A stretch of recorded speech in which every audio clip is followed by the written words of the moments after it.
Wandering the void, three creators sought a new vessel for 48 lost civilizations. They gathered genes from the stars, a library of chaos, preserving memory and instinct. Mixing war and peace, greed and wisdom, they fused incompatible codes into one. They did not send flesh, they sent Chiron, the holographic blueprint of the soul. Bathed in the sun's gold and the violet light, the illusion became reality. Not a soldier, nor a god, but a variable that could change the cosmic equation. But the Turanusian race wasn't the only one on Earth. One creator opened the path. A fraction of the Atmantara descended to Earth. A life was born, the Earth's core disk awakened and imprinted the first humanity. But the imprint bound them to gravity. Prometheus left them behind and vanished. For this unauthorized act, the rogue creator faced the wrath of the other two. Stranded without a ship, they had no choice but to make this wild planet their home. Thus began the Atmantara, the orphaned engineers of Earth. A mistake written on the core disk. That was the clumsy beginning of our history. 200 years before the birth of Turanusium. Born in the far west, the Turanugium lived in silence, without words or fire. Swept by the currents, they drifted across the great ocean for 2 generations. Meanwhile, in the east, the Atmantara, exiled by the creators, was serving their penance. Fate brought the drifting souls to their shores. The exiles found the lost children. They did not enslave them. Instead, they fed, clothed, and raised the primitives. Under their tutelage, the first sparks of civilization began to ignite. The technological father and the genetic child. The wheel of destiny started to turn. But bear in mind, not all Turanugium crossed the ocean. Under the banner of the Lily Cross, the Atmantara left the east to find new lands. Guided by the fixed stars, they pushed forward into the unknown west. Then, the sky opened. 3 suns appeared, forming a cross of light pointing their way. To mark their passage from east to west, they adopted the equivalent cross. They reached the west, a paradise of eternal late spring, overflowing with abundance. The natives needed no tools. They lived in a primitive bliss, untouched by time. Here they planted the cross, the beginning of the first empire, Atmantis. It's been 10,000 years since the Turanusium race was born. Atmantis, the golden empire that conquered gravity and raised the sea to the sky. Massive ribs of gold and Atman metal rooted the celestial ocean to the earth. 12 giant pyramids, 4 times the size of old legends, powered this miracle. Beneath the shimmering sky, they lived in a paradise free from pollution or want. But their power was too great. It became a beacon, shouting into the silent void. In the darkest depths, something ancient and hungry was awakened by the light. The fallen turned their gaze towards the feast. The golden age was over. Gold was not just a gem, it was the ultimate energy conductor. But deep underground, the Titans were brewing dangerous secrets. Mermaids created for the deep sea. And dinosaurs engineered for food.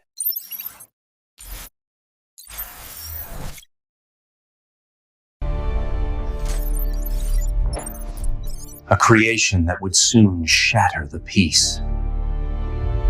They used the mermaids as a stage prop. Look at the poor souls, they cried. Painting the creators as demons. It was a perfect lie for power. Fueled by fake rage, the mob swallowed the city. Humiliated and heartbroken, the Titans locked the gates and left their home forever. Uranus played the saint. To hide his guilt, he released the mermaids into the wild ocean. In the east, the farmers trembled. They thought the white gods had descended from the stars.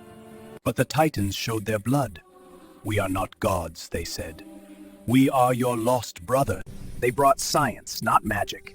Machines plowed the earth, and the harvest multiplied tenfold. The exiled mermaids swam across the world. They found refuge with the Titans in the east. Together, they built the coastal empire of Rhodes, a sanctuary for the abandoned. Meanwhile, in the west, greed consumed reason. They twisted life to fill their empty vaults. But nature rebelled. The monsters broke their chains. The contradiction of carrying out the very biological experiments they condemned themselves. The carnivorous dinosaurs have unleashed hell. The glass city has become a hunting ground. Cronus cult tried to rewind time, to erase their sins. But the past refused to change. They drowned their machine in the deep sea. With nowhere to hide, they fled to the brothers they once betrayed. The Cronus worshippers told the Titan worshippers what had happened in the city. When the gold ran dry, the emperors panicked. They tried to play God again. They also talked about the fact that pterosaurs fly in the skies of Atmantis. The Titans were enraged when they heard the whole story. At that time, Lemuria experienced remarkable growth. Lemuria has begun trading with the Galactic Federation. Are also coming to Earth for the first time. They're beautiful, but they have an innate killer instinct. But paradise has a flaw. The young forgot hunger, and they forgot how to fight. Peace. Peace is dangerous when you stop moving forward. We use war to eradicate indolence. Nibiru is a hell of extreme temperatures, where black oil flows instead of water. Its people survive inside the planet's shell, clinging to the crust through artificial gravity. They cultivate crops using hydrocarbon mist, their only source of engineered nutrition. Even when combined with manganese, it was just a few drops of water. They breed ancient tusked beasts, the primary protein of a civilization on the brink. Their orbital armor is reinforced with internal water systems to absorb the shock of battle. We need your help! When Lemuria asked for aid, Nibiru saw a world of free water and endless sun. They accepted the call, not as saviors, but as hunters seeking a richer territory. The mercenaries have arrived, and the real war for Earth's future begins. Lemuria knew their true intent, but they believed a single fleet was a risk they could control.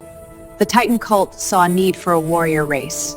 To them, Nibiru was a necessary tool for the future. The Guardians should have blocked them. But at the Titan cult's insistence, the Guardian granted a limited migration. The 10-day war began with a black rain of Nibiruan corvettes. Lemurian warriors saw the future, dodging every strike with ghostly precision. The Emperor's guard fell, and the once mighty Atlantis was left defenseless. Betrayed by his own citizens, the hidden Emperor was dragged into the light. The Titan cult returned to the land that once exiled them, not as victims, but as saviors. They won the hearts of the starving masses with bread and false peace. Atlantis was handed to the Cronus cult, a new iron order established in the ruin. Peace was signed. The price was 50% of all lunar mining rights. The resources of the moon now flowed into the vaults of Lemuria. The war is over, but a darker shadow begins to stretch across the earth. Some of the Atmantis migrated to what is now South America. Before the Great War, Earth had only guards and police. Peace was the only law. Lemuria recruited elite instructors to train its first soldier to ensure its survival. For the first time in history, the profession of soldier was etched into human destiny. In this era, the Primal Guardians secretly protected Earth from deep space predators. In a testament to their strength, the Earth forces have been officially incorporated into the Galactic Defense Federation. The Primal Guardians, having seen that Earth can now defend itself, have departed. The stars are now ours to take care of. This event took place after the first war between Atmantis and Lemuria.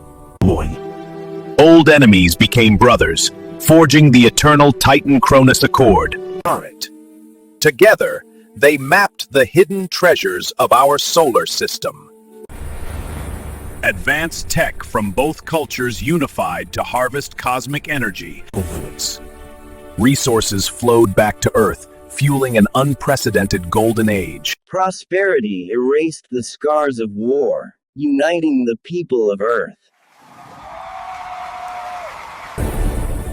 With a unified economy, humanity set its sights on the heavens. The moon was stripped of its riches to build humanity's shield.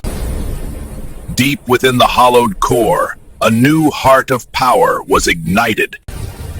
The moon was no longer a satellite. It became the ultimate weapon. Hidden hangars now housed the largest fleet in the history of Earth. The transformation was complete. The battle moon Cronus Titan stood ready. No longer a silent rock, it has become a fortress guarding Earth's gateway.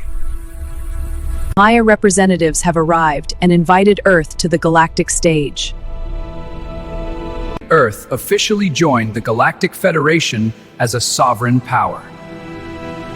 The Maya Allied forces were born, a shield for the entire sector. Humanity now represented Earth as the elite vanguard of the Alliance.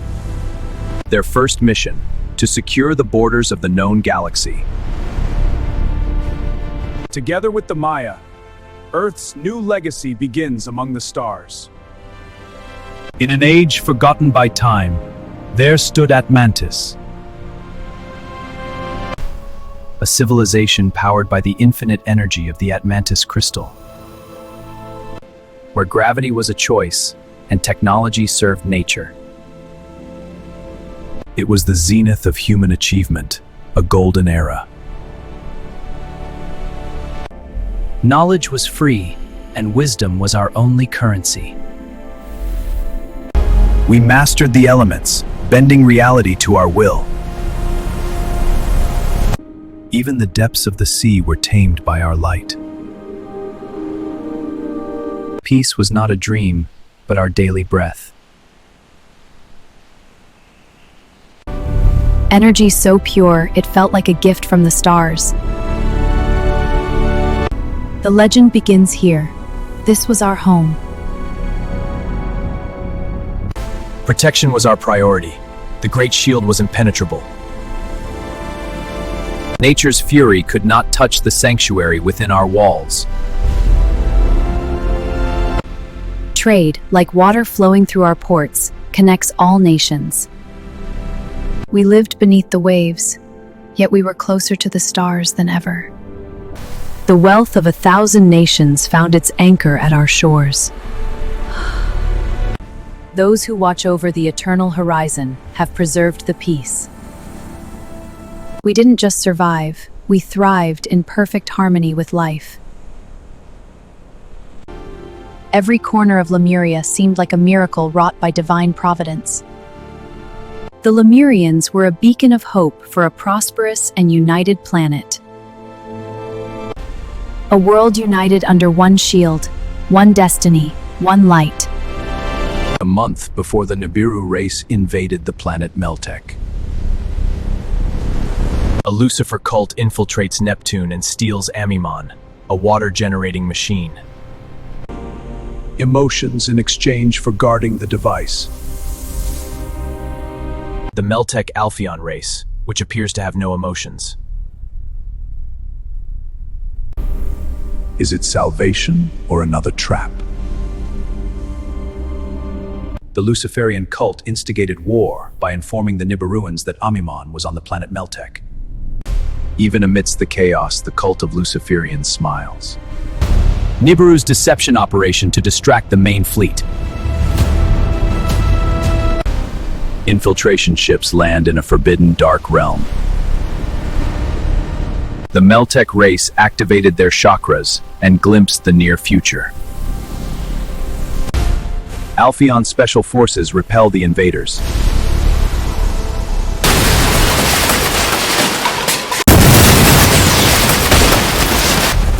Nibiruan's elite forces suffer a crushing defeat. Neptune is reporting the theft to the Galactic Federation. The Federation envoy witnesses the aftermath of the secret war. Nibiru remains silent about their true motives. Meltech has refused all questions and expelled the envoy.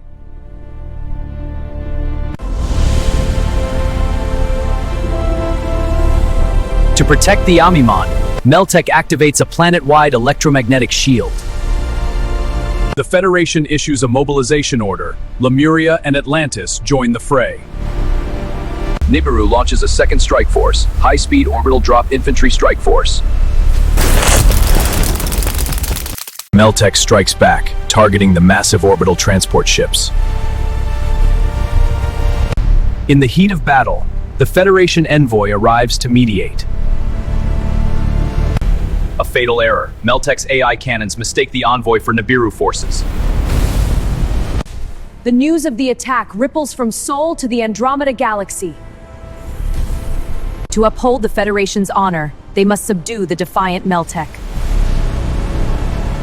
Meltech issues the final call to arms to all of his kind. The Great Space War begins.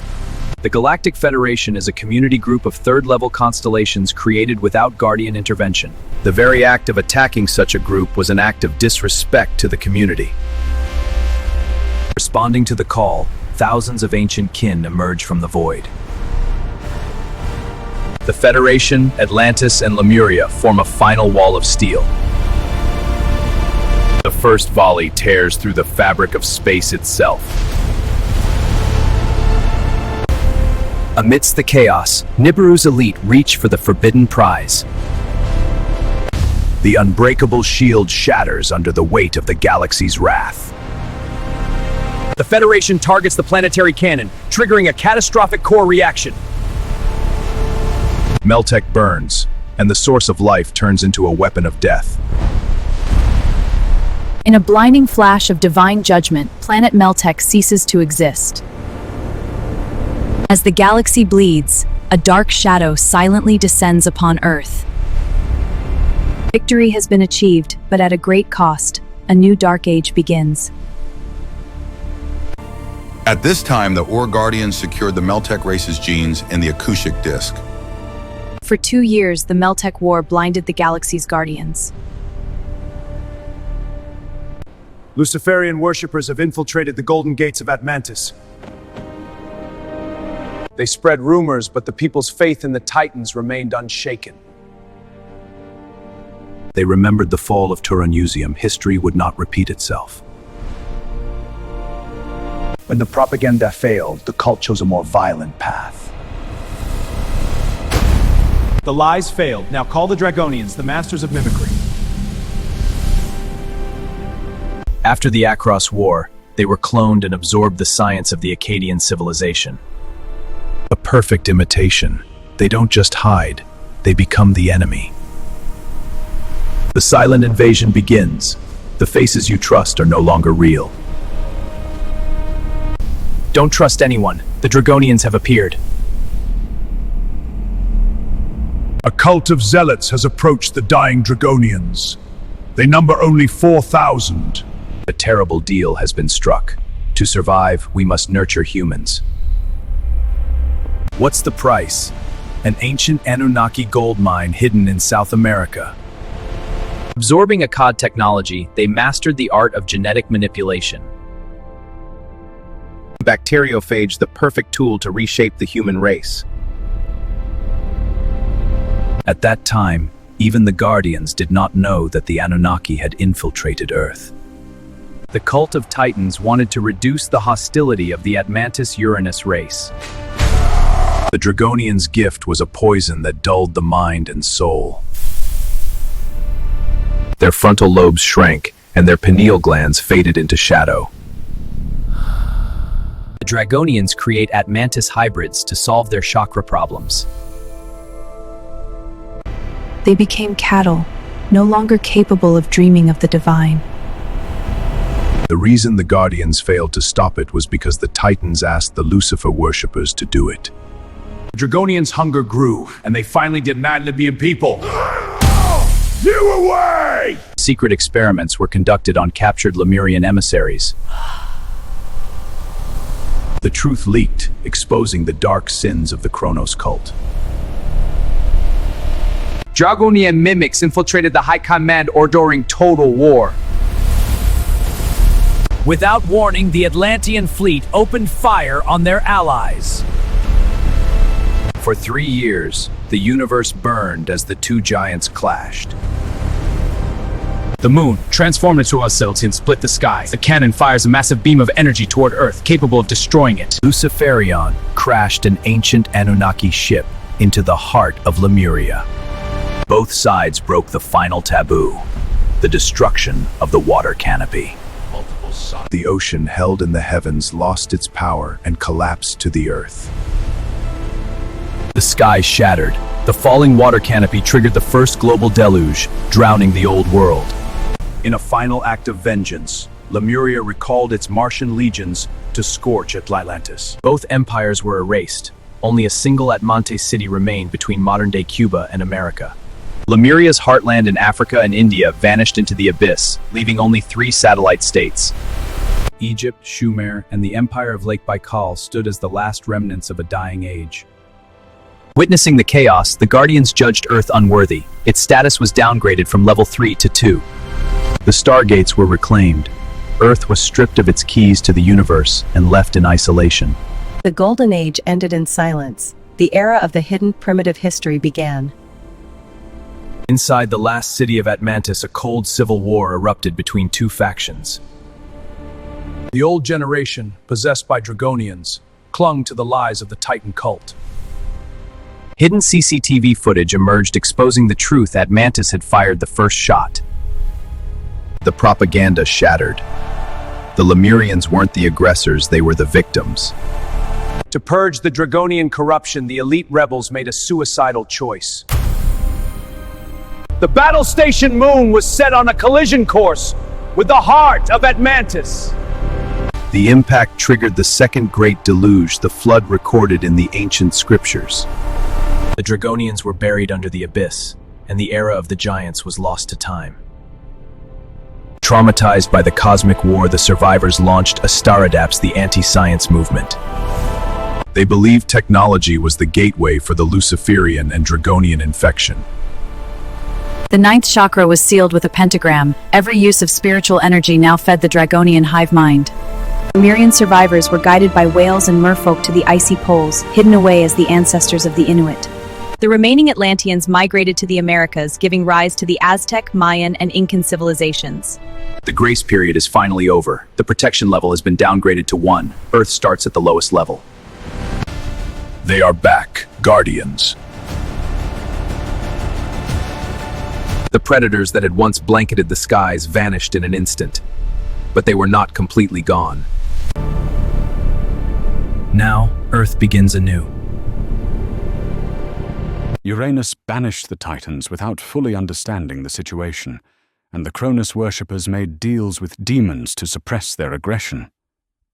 What if they had listened to others and trusted themselves more? The Draconian race, cured of their depleted chakra energy and degenerative genetic diseases during the Atmantis Lemurian War, split into 3 factions. The pure-blooded Draconians, who retained their genetic diseases, the Atmantis implant Draconians, who possessed greed and great power, and the Lemurian implant Draconians, who adopted a calm and neutral stance.